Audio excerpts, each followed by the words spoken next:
C'est difficile à dire ce que j'aimerais bien vous dire. Oh, mais taisez-vous, j'ai quelque chose à dire. Écoutez-moi.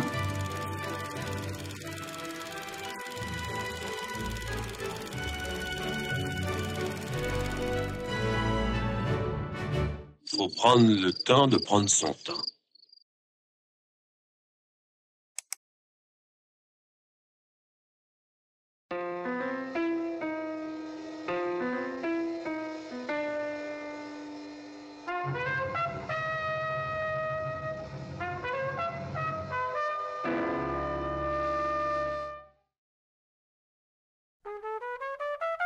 À bout de souffle est resté comme une œuvre phare dans le cinéma français.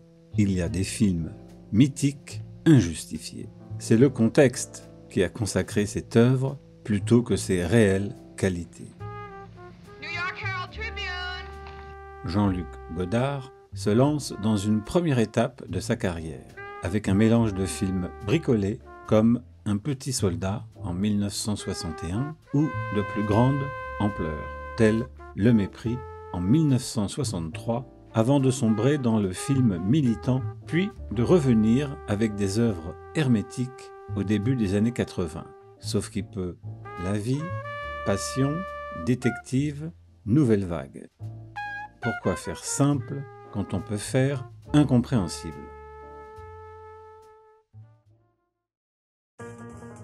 Style alambiqué, citations à foison, phrases sentencieuses, jeux de mots incessants n'indiquent nullement une profondeur, malgré son intellectualité mise en devanture. Le Mépris non seulement contredit l'optique de départ de petits films, mais se retrouve affublé d'une musique redondante et envahissante jusqu'à couvrir les dialogues lourdement significatifs et affectés. Je trouve jolies mes fesses. Oui. Très.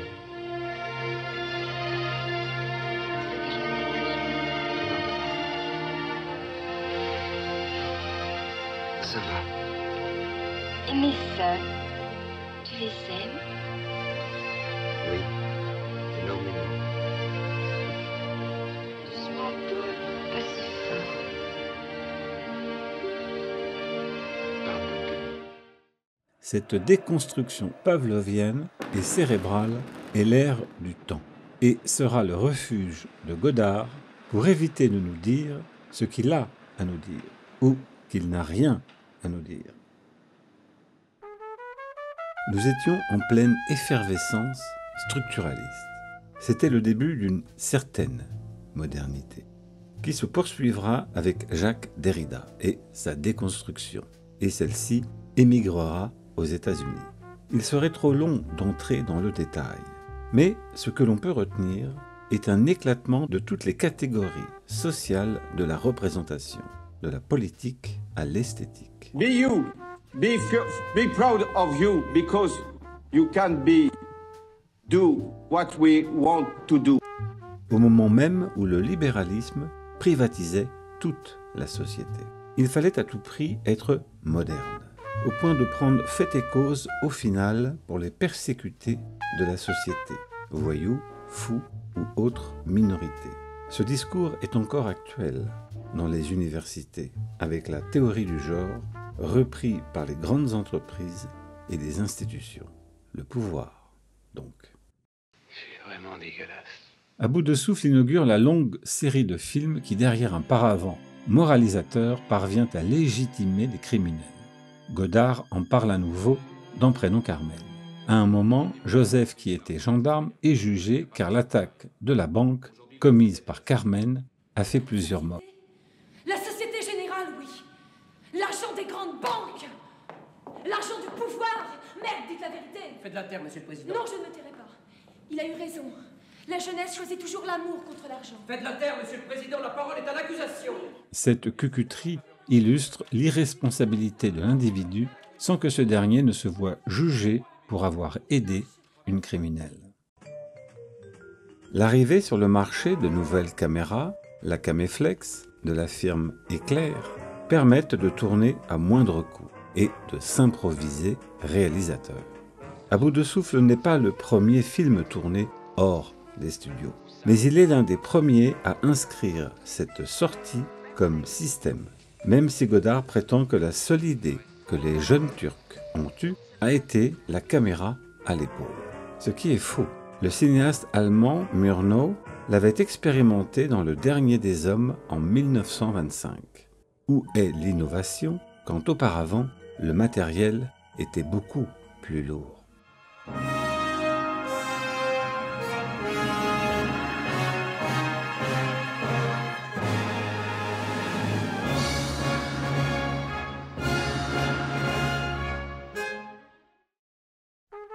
La nouvelle vague serait née dans une espèce d'urgence. Or, rapidité d'improvisation, décor naturel, système D, n'était en rien comptable de l'époque. Elle ne réalisait pas des films, faute de moyens, dans un pays en guerre. Au contraire, elle s'engage dans une autre façon de produire, de tourner des films qui s'opposent au cinéma de papa. En fait, elle promulgue le style brouillon, un cinéma de l'amateurisme. Le film low cost. Faire dans le vent ou faire jeune pour donner à croire que quelque chose doit évoluer. À ce jeu-là, ce qui est ancien sera démodé et ce qui est nouveau sera original, donc moderne. Mentalité qui va se répandre abondamment. L'un des buts assumés de la nouvelle vague était d'inscrire un élan vital au sein du cinéma. Capter la vie en s'opposant radicalement au cinéma de la tradition de la qualité. Henri-Georges Clouzot, René Clément, Claude Autant-Lara, entre autres. Idée illusoire en art. Les plus grands peintres composaient des lumières irréalistes pour signifier quelque chose de précis. À bout de souffle joue de cette fausseté de recréer la vie. C'est la disparition de l'artifice dans l'évidence du naturel. Ce naturalisme n'est déjà qu'un naturalisme reconstitué, qui tente de s'effacer comme tel. Mais le côté artificiel du studio est capable de retraduire le monde par l'illusion du faux. L'artifice ne nie pas le réel, sans prétendre déguiser le procédé. Mais cela ne veut pas dire qu'il ne retrace pas une complexité ou une ambiguïté du monde. François Truffaut trahira ses propres préceptes en revenant au tournage conventionnel et au studio. Étant donné les petits budgets, on tourne à la va-vite. Esthétiquement, la nouvelle vague n'est guère une réussite. Le chef opérateur d'À bout de souffle, Raoul Coutard, n'est guère aimable. Godard a recours à des procédés alambiqués. C'est en privé du studio. Il obtient qu'une pellicule plus sensible soit développée avec un révélateur spécial, le phénédion, doublant la sensibilité de l'émulsion, mais ajoutant du grain. Pourquoi faire simple quand on peut faire compliqué? Or, à regarder à bout de souffle, l'image est bourrée de défauts, imprécise. En quoi ces méthodes retraduisent-elles la vie? La technique est peu au point et confine à l'amateurisme en tentant de passer comme style voulu et vivant. Les cinéastes de la tradition de la qualité étaient nettement plus rigoureux techniquement et scénaristiquement. Oh, qu'est-ce qu'il y a encore? Rien, mais c'est plus lourd que je ne pensais. Je crois qu'il va me falloir 2000 francs de plus. C'est sérieux? Comment si c'est sérieux? Rien du tout, vous m'entendez? Rien du tout! Je veux 2000 francs, nom de Dieu, janvier! Janvier, 2000 francs! Rien du tout! Je lui casse la gueule! Janvier, je veux 2000 francs, janvier, 45 rue Polimo! Oui, oui, on le sait! Plus un franc, plus un sou! Mais laissez-moi le descendre! Janvier! Janvier! Janvier! Janvier! Janvier! N'êtes pas fous? On vous entend partout! Non, c'est rien, ça s'arrange! Monsieur Janvier! Je vous préviens qu'il me faut encore... Tenez! Et moi? Plus rien, ça va. Et maintenant, allez-vous-en! Allez-vous-en! Ça, je vous ai assez vu, hein? Allez-vous-en, allez hop! Et moi? Allez! Allez-vous-en! Et moi? Allez-vous-en! Et moi? Et vous? On avait dit 450. Bon! J'en ai déjà donné 5000! La caisse est fermée! Allez hop! Démerdez-vous!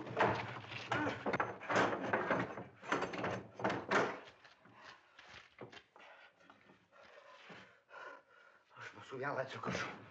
Pour réaliser pareille offensive, la nouvelle vague épuise, jusqu'à plus soif, la jeunesse comme sujet, au point que l'on peut la taxer de juvénophilie. La nouvelle vague égrène toutes les histoires possibles et inimaginables de jeunes vus par les jeunes à destination des jeunes. Elle est plutôt un mouvement d'une certaine jeunesse. Jeunesse qui le lui rend bien en allant massivement au cinéma dans les années 60. En 1962, 44% des spectateurs ont entre 15 et 25 ans. C'est l'époque de Brigitte Bardot.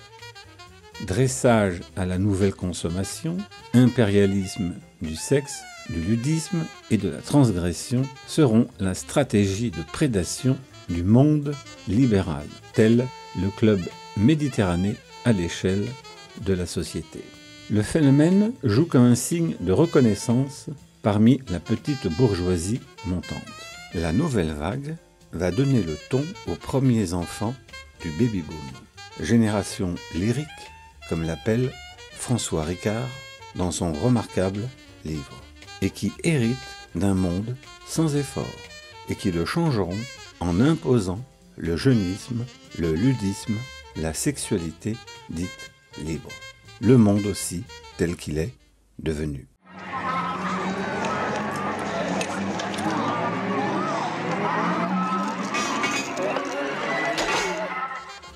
Les cinéastes de la tradition de la qualité abordaient toutes les catégories sociales et toutes les classes d'âge.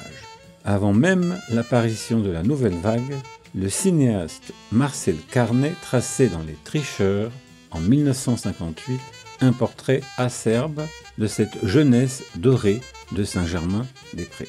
Vie futile et aisée, fille facile, soirée dansante, alcool. La seule liberté, c'est de satisfaire ses instincts. Et voiture de sport. Ce sont les petits bourgeois des nouvelles classes montantes, contre le vieux monde.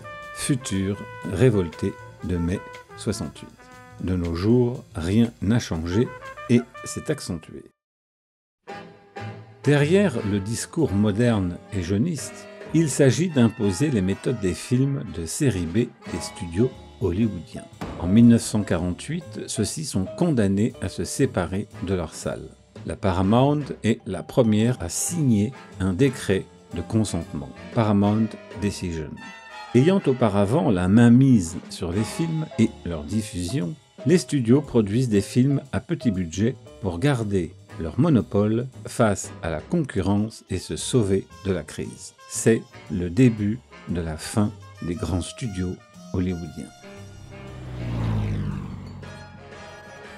La nouvelle vague reprend cette méthode en l'adaptant à la France pour destituer la profession et les films de la tradition de la qualité, dit de gauche. L'idée majeure, suite au plan Marshall et à la masse de films américains qui déferlent sur l'Hexagone, est d'adapter la France d'après-guerre au mode de vie US et à la société de consommation.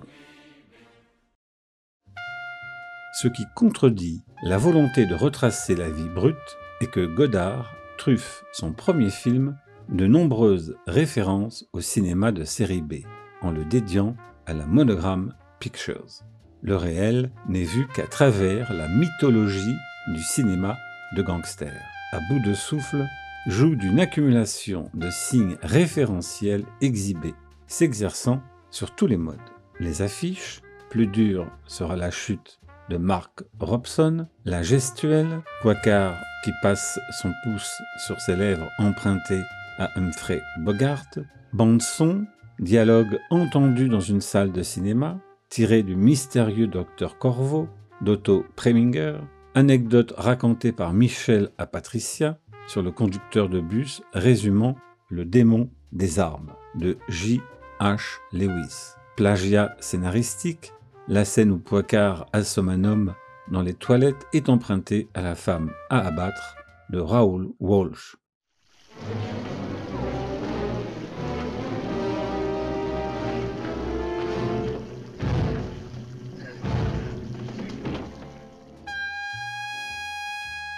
Moyen d'expression, utilisation de la fermeture et l'ouverture à l'iris, quand Patricia regarde Michel, à travers une affiche enroulée, empruntée à 40 Guns de Samuel Fuller, où un fusil remplace l'affiche. Cette avalanche de citations accrédite l'idée que le cinéma ne voit plus le monde qu'à travers le cinéma, doublée d'une intériorisation mimétique et fantasmée à un modèle comportemental.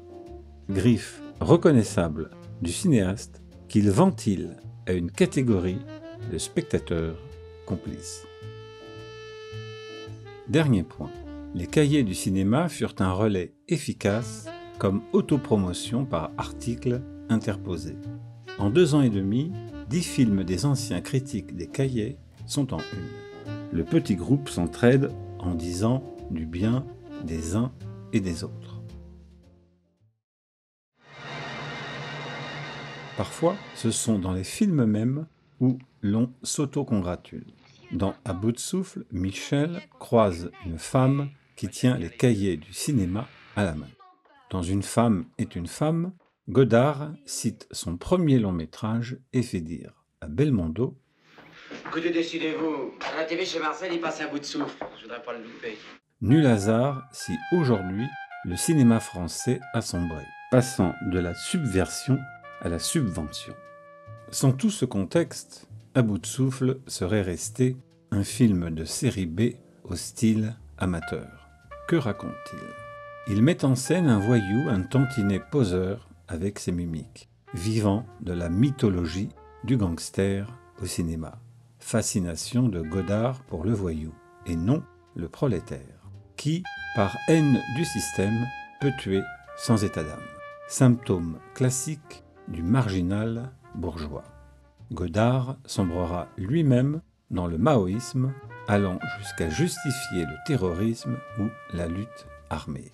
Le situationniste René Vianney le qualifiera d'une phrase: le plus con des Suisses pro-chinois.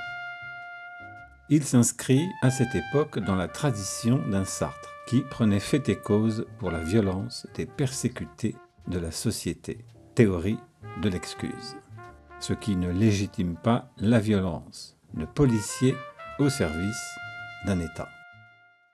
Maintenant, je fonce, Alphonse. Le personnage est un faux rebelle branché. Au début, il vole une voiture et se met à rouler. Michel ne supporte pas la moindre contrariété, tel un enfant capricieux. S'opposant au cinéma traditionnel, le personnage soliloque. Ah bon? S'il croit qu'il va me doubler, celui-là, ou que ça frégate à la con.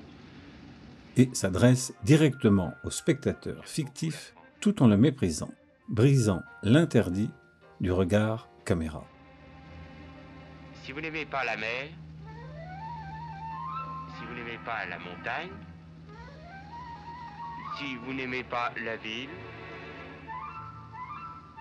allez vous faire foutre. Les rebelles professionnels applaudissent à cette provocation, gratuite et facile, par rapport au cinéma classique. Mais elle ne veut rien dire, comme sa misogynie, nous le verrons. Ce n'est pas la misogynie du personnage qui est problématique. De nos jours, on tolère la misandrie. Mais elle avalise un mensonge moraliste. Les femmes au volant, c'est la lâcheté personnifiée. Pris dans cette rhétorique qui permet d'escamoter tout discours critique, le spectateur accepte la provocation, mise en devanture, et consent à suivre le discours du cinéaste dans un lieu où la connivence a été établie entre eux. Le narrateur, qui n'accepte pas ce jeu, se met dans la position de s'exclure du cercle des affranchis où il vient d'être introduit.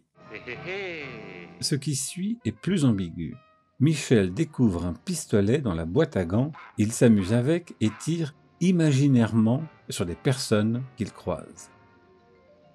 À un moment, le cinéaste nous fait entendre de véritables coups de feu, signe annonciateur de ce qui va arriver.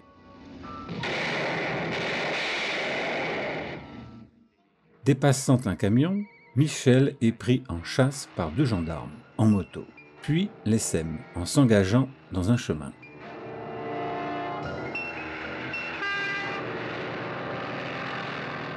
La suite est révélatrice du traitement de Godard.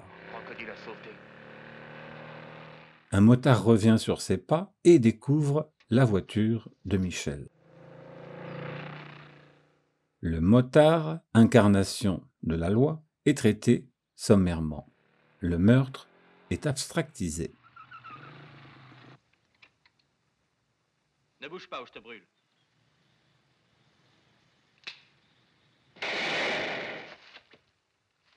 Reprenons.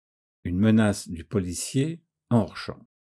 Gros plan sur le visage de Michel sur le pistolet. Michel est déjà retourné et tire. Le raccord est défaillant. Le policier s'écroule. La mise en scène élude quasiment l'assassinat. Ce fait n'a aucun impact sur Michel. Celui-ci s'enfuit dans la campagne.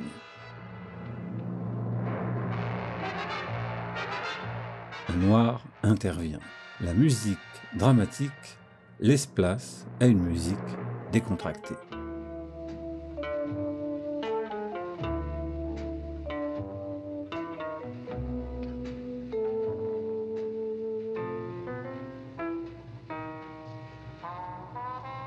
À Paris, Michel cherche une femme, Patricia. Il monte dans une chambre à l'hôtel à l'insu du réceptionniste.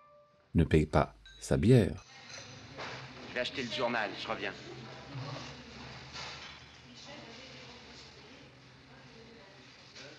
Retrouve une autre femme et lui vole son argent.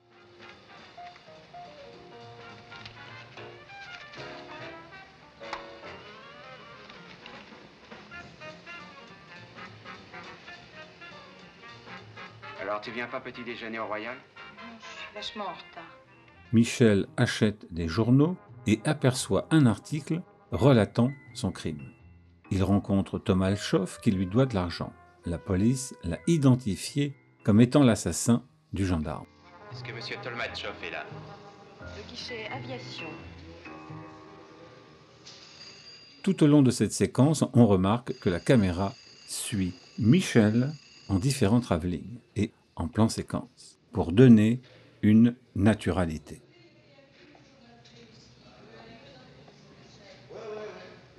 Salut amigo. Salut fils. C'est toi qui es passé à 10 heures?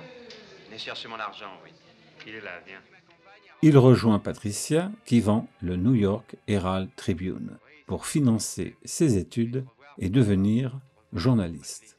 Michel l'incite à quitter la France pour l'Italie avec lui. Tout du long, Michel ne cesse de lui donner des ordres, de la houspiller, ce qui ne déplaît pas à l'indécise et volage Patricia. Leurs rapports seront sur ce mode du badinage, de l'attirance et de la répulsion. Alors tu veux venir à Rome? Moi j'en ai marre de la France. Mais je ne peux pas, Michel. Je dois m'inscrire à la Sorbonne. Autrement, mes parents ne m'envoieraient plus d'argent. Je t'en donnerai. Mais on a passé que 3 nuits ensemble. Non, 5. Pourquoi tu mets jamais de soutien-gorge? Écoute, parle pas comme ça. Bon, je m'excuse. Il est quelle heure? On se revoit tout à l'heure? Non, pas tout à l'heure. Ce soir. Oui? Yes. Où ça? Oh, ici.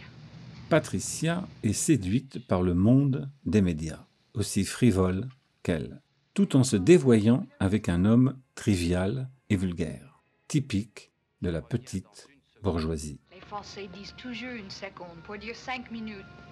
Vers la fin, elle interroge un cinéaste, Jean-Pierre Melville, tout aussi poseur et efflaté qu'il s'intéresse à elle, et tente de la séduire. Est-ce que vous croyez que la femme a un rôle à jouer dans la société moderne? Oui, si elle est charmante, si elle a une robe avec des rayures et des lunettes fines. La phrase de Casanova, selon laquelle il n'y a pas de femme qu'on ne puisse séduire à force de lui imposer de la reconnaissance. Elle embrasse aussi à un moment un impresario qu'aperçoit Michel. Elle ne cesse d'hésiter, d'être coquette, de se refuser et de se soumettre. sans cesse incertaine de ce qu'elle ressent. Le film est connu pour la longue scène dans la chambre d'hôtel avec Patricia, d'une durée de 23 minutes. Elle prétend retracer la vie, un bout de quotidien d'un couple pris en instantané, sauf qu'il n'y a pas grand-chose à en retirer de substantiel, sinon une suite de propos décousus d'éléments anecdotiques. Le problème n'est pas de singer la vie banale, mais d'en proposer une vision singulière et pertinente. Pourquoi tu me regardes? Parce que je te regarde. Tu aurais dû rester avec moi hier. Je ne pouvais pas. Tu pouvais très bien. Il n'y avait qu'à dire à Steve que tu ne pouvais pas le voir. Mais il fallait que je le voie. Il va me faire écrire des articles. C'est très important pour moi, Michel. Non, ce qui est important, c'est d'aller à Rome avec moi. Peut-être, je ne sais pas. T'as couché avec lui? Non. Je parie que si. Non, Michel, tu sais, il est très gentil. Il m'a dit qu'un jour on coucherait ensemble, mais pas aujourd'hui. Qu'est-ce qu'il en sait? Il me connaît pas. Pas toi, lui avec moi. On était à Montparnasse, on a pris un verre. À Montparnasse? J'y étais aussi. À quelle heure? Je ne sais pas, on n'a pas resté longtemps. Pourquoi tu es venu ici, Michel? Moi, parce que j'ai envie de recoucher avec toi. Ce n'est pas une raison, je trouve. Évidemment si. Ça veut dire que je t'aime. Et moi, je ne sais pas encore si je t'aime. Tu le sauras quand? Bientôt. Ça veut dire quoi, bientôt? Dans un mois? Dans un an? Bientôt, ça veut dire bientôt. Les femmes ne veulent jamais faire en 8 secondes ce qu'elles veulent bien faire 8 jours après. C'est là où Godard manque son sujet, dans le rapport entre les deux personnages. Un voyou attiré par une petite bourgeoise frivole, échappant à son désir infantile, qui, en retour, est fasciné par une virilité d'opérette, non un prolétaire. Or, comme on le voit souvent avec ce qu'on appelle la racaille, ces deux mondes satires étant mimétiquement inversés pour ne pas réellement s'opposer. Ils s'envient l'un l'autre, par leur imaginaire débridé et leur parasitisme, tous les deux couvrant par leur relation sociale incestueuse un délabrement de la classe ouvrière dans la petite bourgeoisie montante des grands centres urbains à cette époque. On a beaucoup glosé sur les jump cuts. Au lieu d'avoir une continuité, le jump cut casse celle-ci, opère des trous là où on s'attend à suivre temporellement une action, créant un faux raccord. Si on peut lui donner crédit d'une certaine invention, elle sent le truc. Ce montage a été copié moult fois pour donner une apparence moderne à bien des films dont le scénario est vide. Chez Godard, ce procédé opère comme système de démystification de l'illusion cinématographique, où il faut coûte que coûte briser, rendre le récit incompréhensible ou fragmenté, afin que le spectateur ne soit pas manipulé, sauf qu'il est manipulé autrement tout en ayant l'impression de ne plus l'être. Or, ce n'est pas la nouveauté d'une technique qui rend un film talentueux, mais l'utilisation pertinente de celle-ci, avec un sujet. Si Citizen Kane est un chef-d'œuvre, c'est parce qu'il y a adéquation entre la forme et la richesse du contenu dans son déroulement. Il n'est guère étonnant que ce procédé ait été utilisé dans des films d'action ou sociaux où le scénario se veut haletant ou nerveux.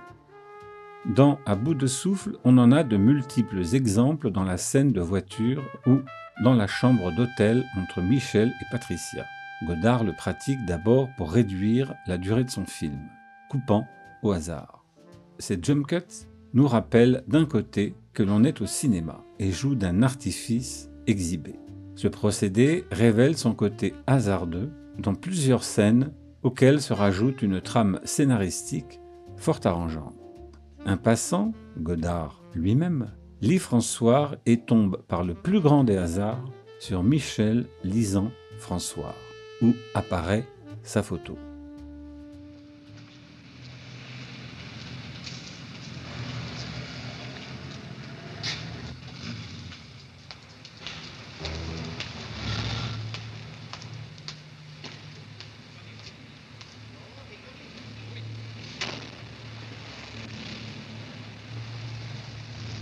Patricia sort du New York Herald Tribune, puis dans un jump cut tourbillonne sur elle-même. Monte dans la voiture avec un raccord maladroit dans l'axe. Puis le passant tombe par le plus grand des hasards encore sur 2 policiers.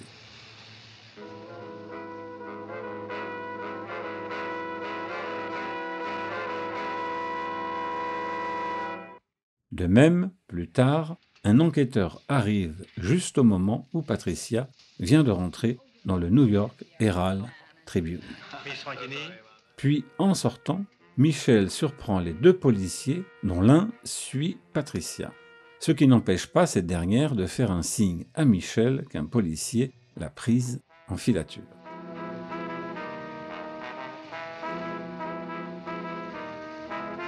Plus tard encore, Michel, qui par le plus grand des hasards, à l'arrière de la voiture, est reconnu par la femme du début qui lisait François. De l'autre, il crée une sensation vitaliste confrontant le spectateur à une vie saisie dans le mouvement. Ce montage tente de faire croire que l'on peut atteindre à un décodage de la réalité objective par le cinéma, en exhibant ses procédés.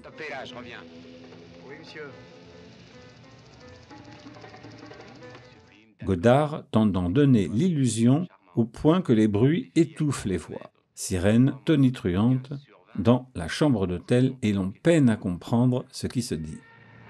C'est ni Rome, ni Paris, ni Rio de Janeiro, c'est Lausanne et Genève. Ce qui n'est pas réaliste, car les micros n'ont pas la sélectivité de l'oreille. Or, nous pouvons faire baisser le niveau ambiant grâce au faisceau olivo-cochléaire de 20 à 25 dB, afin d'entendre ce que nous dit une personne ou de nous concentrer sur un livre, ce dont est bien incapable un micro. Que dit le film, au fond, sur Michel? Il faudrait qu'il fût lucide sur lui. Soit Michel est responsable de ses actes et s'est engagé sur une voie dangereuse, soit il s'agit d'une erreur judiciaire et son sort est injuste. Renvoyer le personnage à son statut fictionnel n'est qu'un moyen de camoufler sa responsabilité. Michel est un être sans culpabilité. Avec une telle caution, le cinéma rentre de plein pied dans la déresponsabilisation des consommateurs, selon l'adage « vivre sans contrainte et jouir sans entrave ». Son comportement narcissique et ses gamineries, ses répliques, ses demandes incessantes de faire l'amour, évoquent un égoïsme infantile qui n'a pas été contenu durant l'adolescence. Si Michel ne mourrait pas, on l'imagine fort bien de nos jours en président du club Méditerranée, Golden Boy ou Trader. Voilà pourquoi, en somme, il est fasciné par Patricia. Patricia est devenue sa complice, en ayant appris le meurtre du policier par l'enquêteur. Tous les 2 volent une Cadillac et rejoignent le fameux Beyrouthi, que Michel cherchait à joindre tout du long. Ce dernier se cache avec Patricia chez l'ami d'un ami. Le lendemain, Patricia lui dit qu'il est 5 heures du matin. Il est quelle heure? 5 heures. Et en sortant, on voit un Paris en pleine effervescence. Prenez un billet. La veille de leur départ pour l'Italie, Patricia le dénonce à la police dans un café. Danton 0100. L'inspecteur Vital, s'il vous plaît.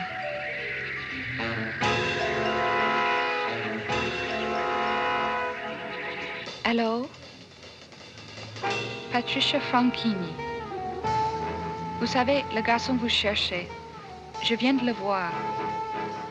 Il est 11 rue Première Campagne. Oui, 11 rue Campagne Première. Allô? Allô? Allô?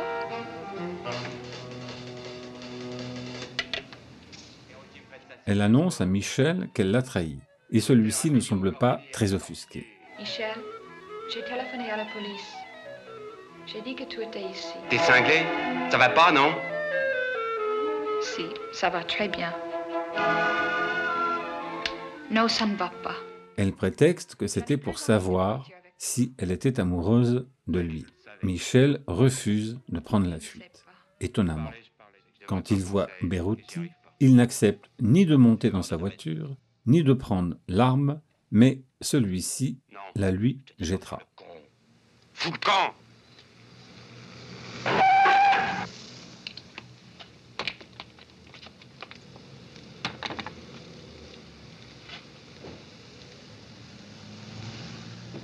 Il est abattu par l'enquêteur, s'écroule au carrefour de la rue Campagne Première, au terme d'un long trajet.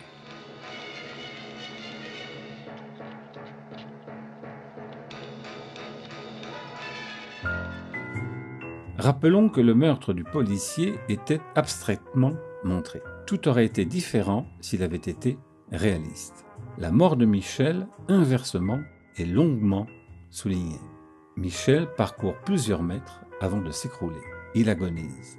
Il n'y a pas d'équivalence. Le meurtre d'un policier ne vaut pas celui d'un voyou. C'est ainsi que l'on voit par la mise en scène la préférence de Godard. Même cette séquence possède des raccords défaillants. Comment une voiture peut-elle être derrière Patricia alors que celle de la police bloquait la rue? De même, on ne voit pas courir les policiers, mais ils sont là avant Patricia. De même encore, Michel a ses lunettes de soleil, puis dans le plan suivant, ne les a plus. Patricia est prise de remords, comme on s'y attend, dans ce romantisme éculé. Il aurait été plus judicieux que Patricia justifie froidement sa dénonciation, sachant fort bien qu'ainsi elle accédera au monde médiatique qui l'a fait tant rêver. Avant d'expirer, Michel lui dit « C'est vraiment dégueulasse. »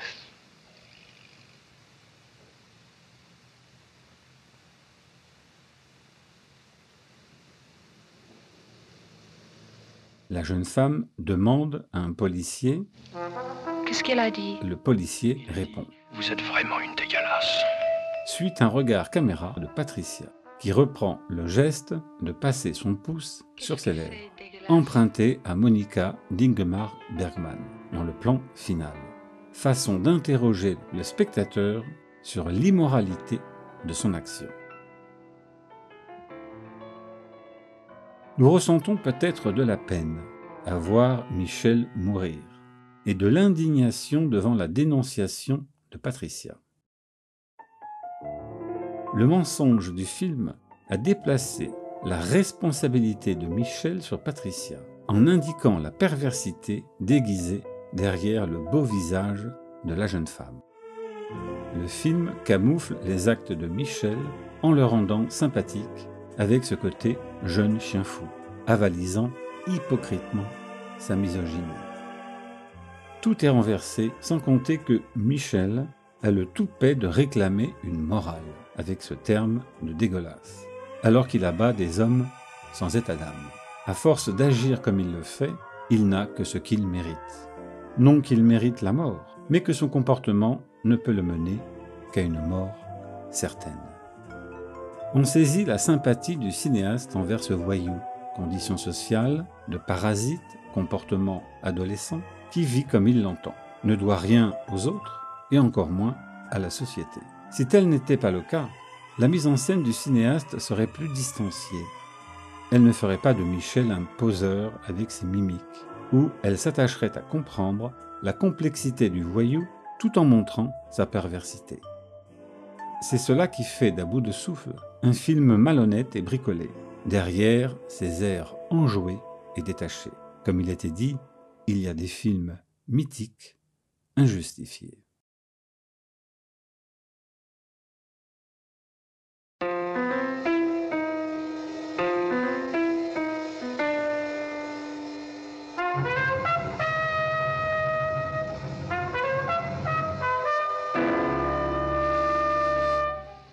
Après tout, je suis con. Après tout, si, il faut. Il faut